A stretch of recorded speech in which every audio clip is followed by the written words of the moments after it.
La voiture est un prototype, mais elle est homologuée pour circuler. Son profil ? Une petite citadine électrique et pratique. Vitesse maximale 75 km/h. Puissance 8 kW, 2 chevaux fiscaux.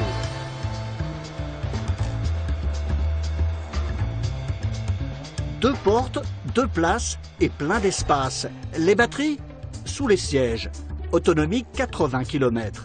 L'habitacle bénéficie de la grande innovation. Le moteur est logé dans les roues arrière.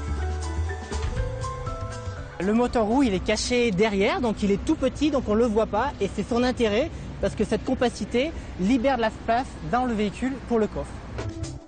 L'idée a mûri ici, au Centre européen de recherche-développement de NTN SNR.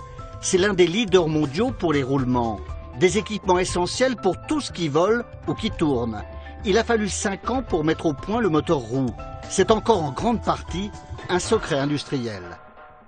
Le moteur roue, c'est un ensemble d'un moteur alimenté par une électronique de puissance, d'un réducteur qui est là pour adapter la puissance à transmettre à la roue, d'un roulement de roue qui lui va supporter les efforts et d'un capteur qui permet de réagir en fonction des événements qui viennent à l'extérieur.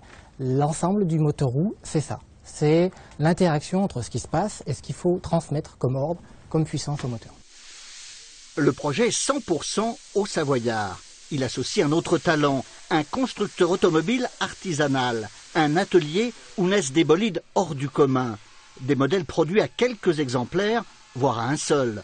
Le savoir-faire pour dessiner, habiller et homologuer la petite voiture électrique.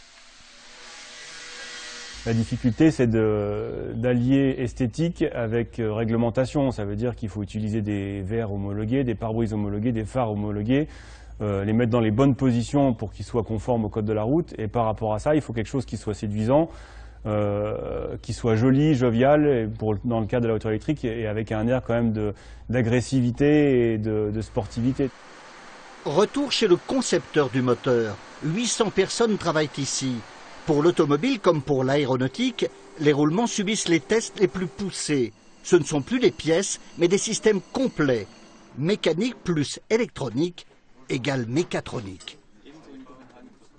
Sur un véhicule, il y a environ une trentaine de roulements. Le roulement, c'est le composant mécanique de base et on a, nous, l'intention, la volonté d'en faire un composant de plus en plus complexe, intelligent, qui intègre un maximum de composants et c'est l'évolution vers la mécatronique. Reste à trouver d'autres partenaires pour passer au développement industriel. En attendant, le prototype est confié pendant 1 an à la ville d'Annecy. Un banc d'essai en grandeur réelle pour le perfectionner et pour lui trouver un nom.